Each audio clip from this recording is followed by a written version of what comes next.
My name is Jack, and I'm a caver. On our last expedition, my friend Lucas disappeared without a trace. No one has seen or heard from him since. At first, I thought he was pulling some elaborate prank, especially after I stumbled upon something he left behind deep within the cave. It was a battered journal with the name Samantha aggressively crossed out on the cover, and his name scribbled beneath it in shaky handwriting. I considered taking it to the authorities, but I know they'd probably dismiss me as delusional or worse, laugh in my face. I need people to read what he wrote. Maybe someone out there can make sense of it. I'll transcribe each entry exactly as it appears, in the order he wrote them. Lucas, if you're out there, please come back. The word escape holds a different meaning for everyone. For some, it's the bliss of a sun-soaked vacation far from the grind of daily life. For others, it's the bitter relief of severing ties with someone toxic. For me, it's a cruel reminder of what I'll never achieve.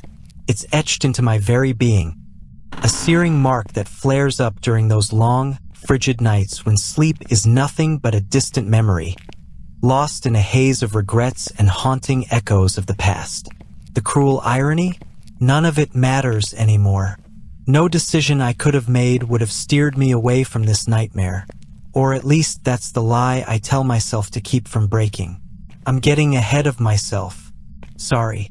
It's been too long since I had a chance to spill my thoughts onto paper. My name is Lucas, and I've been trapped inside an almost forgotten mineshaft for what feels like an eternity.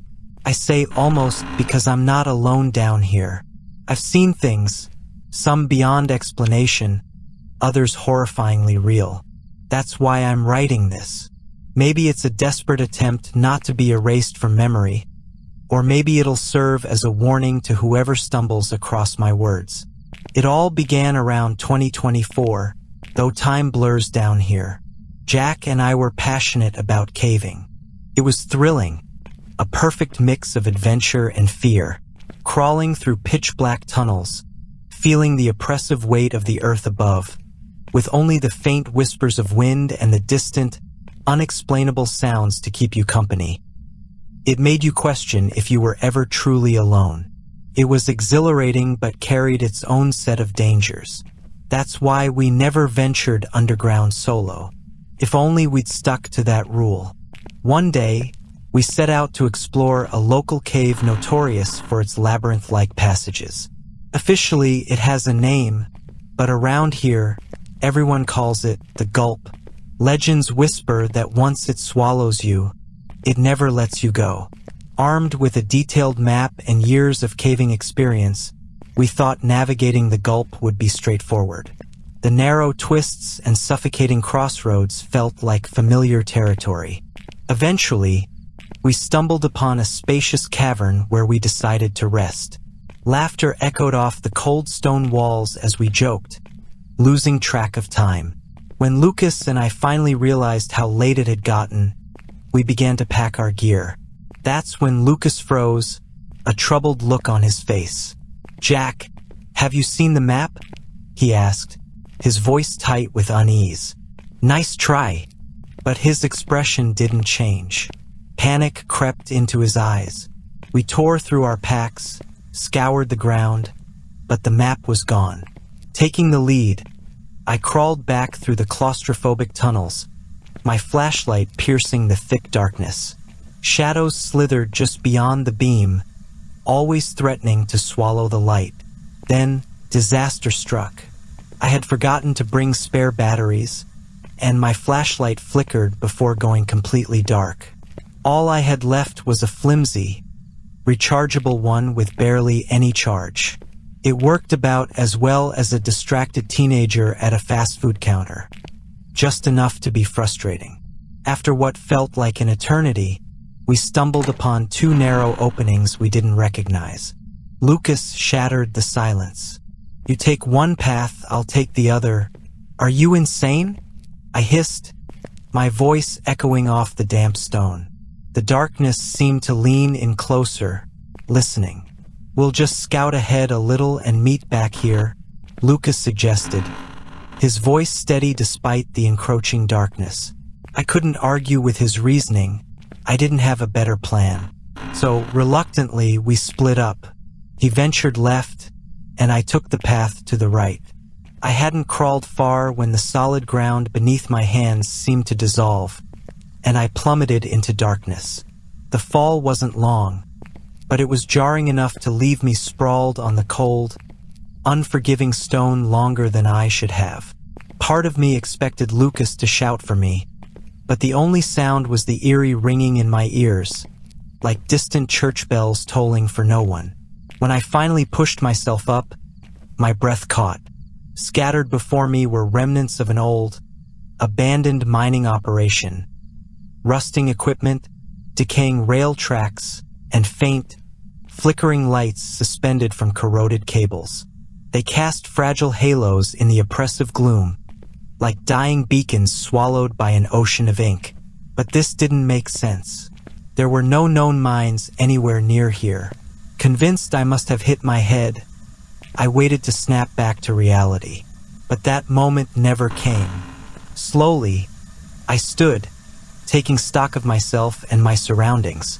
My phone was shattered, useless. The fragile beam of my flashlight still flickered weakly, casting long, quivering shadows that danced mockingly along the jagged walls.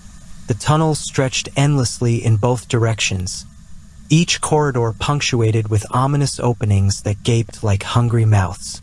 Panic gripped me, a cold, gnawing fear that rooted me in place. Was this some twisted labyrinth, or had my mind fractured entirely? My echo drifted deeper into the void, the only answer to my pleas. When I finally wrestled back control from the spiraling panic, my rational mind surfaced with a fragile plan. There was light down here, faint, flickering, but undeniable. That meant power. Power meant someone somewhere was maintaining it. Or at least that's what I forced myself to believe. If I kept moving, I'd either stumble upon help or find an exit. So I began my descent, not just deeper into the mines, but into the gnawing jaws of madness itself. I walked, each step echoing with a hollow finality. The ancient wooden support beams loomed like skeletal remains, groaning under the weight of unseen forces. Sometimes, they creaked ominously, as if warning me to keep moving or risk being buried alive beneath tons of unforgiving rock. Minutes bled into hours. My legs grew heavy, my thoughts fragmented. At first, I thought I was merely lost, circling just shy of the exit, missing it by mere steps. But no, this wasn't repetition. The walls didn't mirror themselves. They stretched on endlessly, veins of stone threading into the abyss. I convinced myself that salvation was always just around the next bend. But each promise of just a little farther decayed into bitter disappointment, replaced by an ever-growing void where hope used to be. And with every step, the darkness seemed to grow teeth. As time stretched beyond comprehension, questions ricocheted through my mind like misfired fireworks on a botched 4th of July. How long have I been walking? Why don't I feel exhausted? Am I truly alone? These thoughts gnawed at the edges of my sanity. After all this time, I've only managed to answer one of them. And the answer came quicker than I would have liked. I decided to pause under one of the dim, flickering lights swaying gently above. Strangely, I wasn't tired, but I figured the adrenaline surge that had carried me this far would eventually crash, leaving me vulnerable. Better to rest while I could. The thought of collapsing unconscious in this godforsaken place was more terrifying than the shadows themselves. I had barely sat for 5, maybe 10 minutes when the sound began. Buzz, buzz, crack, buzz, buzz, crack. The noise repeated, rhythmic and relentless, growing louder, drawing closer. My heart raced with a twisted mix of fear and hope. Maybe it was someone else, someone who could help. Be careful what you wish for. The lights along the path I had walked began to burst, one by one, shards of glass sprinkling to the ground like malevolent confetti after some dark celebration. The destruction accelerated, each bulb extinguished faster than the last, until the darkness crept to the light above my head and skipped it. The final bulb ahead blinked out, plunging the corridor before me into oppressive blackness. I stood frozen, a lone figure under a spotlight, performing for an audience I couldn't see. The darkness ahead was so absolute, even my shadow refused to accompany me. With trembling hands, I fumbled for my flashlight, flicking it on and casting the narrow beam behind me. That's when I saw it. A figure grotesquely human in the loosest sense. Once a man, perhaps a miner, now a macabre puppet of decay. His skin clung desperately to rotting flesh, patches of bone jutting through like jagged monuments to his torment. One arm was gone, replaced by a rusted pickaxe fused grotesquely to the raw stump, dragging behind him with a sickening scrape. His breaths were ragged and wet, like someone struggling to inflate a torn plastic bag. "Hey, stay the hell back. I didn't mean to come here," I shouted, my voice trembling as fear threatened to choke me. The figure halted about 10 feet away, his ragged chest heaving with labored breaths. Before I could utter another word, he clutched his chest, wheezing violently. His body convulsed, and a guttural, wet cough erupted from deep within him. I stumbled backward as he vomited a thick, black bile onto the ground, the stench hitting me like a physical blow. Then, without warning, the light above me shattered, raining down shards of glass. The man, or what was left of him, lunged with an inhuman speed, his body contorting unnaturally as he sprinted toward me. The only sounds that followed me as I fled were the ear-splitting screech of his rusted pickaxe dragging along the stone and the sickening crack of bones snapping in and out of place. I raced through the pitch-black tunnels, making erratic turns, left and right, desperate to break his line of sight. But it was futile. He tracked me like a predator with an unerring sense of my location. Still, as I pressed on, his pace faltered. That's when I learned my first rule about this place. Never stay in one place for too long. Time lost all meaning down here. I soon discovered that I didn't need sleep, food, or water. It might sound like a gift, but in this endless void, it's a curse. You begin to crave the simplicity of exhaustion, the escape of dreams. Even nightmares would be a welcome reprieve. The monotony gnaws at your sanity until the sound of your own footsteps becomes distorted. Sometimes it morphs into a haunting rhythm. Other times it drills into your skull like a relentless migraine, only to circle back into a sickening melody. Most of my days, if you can even call them that, are filled with nothing but this endless march. The stories I write here are brief interruptions in the void. Some gaps feel like days, others like months. But who knows? Time doesn't play by the same rules here. I have no calendar, no watch, just this journal.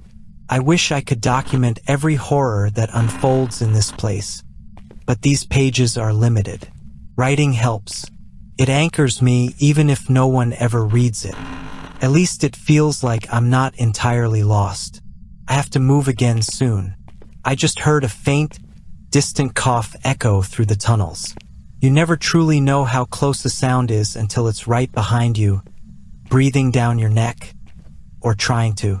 So until next time, stay safe, stay quiet, and stay alive. This is Jack again. I've been staring at these pages, trying to make sense of it all since the moment I found the journal. My mind is fractured with theories. Did Lucas lose his mind and write this as some twisted joke? Or is there really something down there in the gulp? Sleep doesn't come easy anymore. When I close my eyes, I see the cave's gaping maw, not as stone and shadow, but as jagged, blood-stained teeth and rotting gums. I just want one normal night. One. I haven't dared to read further yet, but when I do, I'll share it. Until then, I hope you find peace in your dreams, because I sure as hell won't.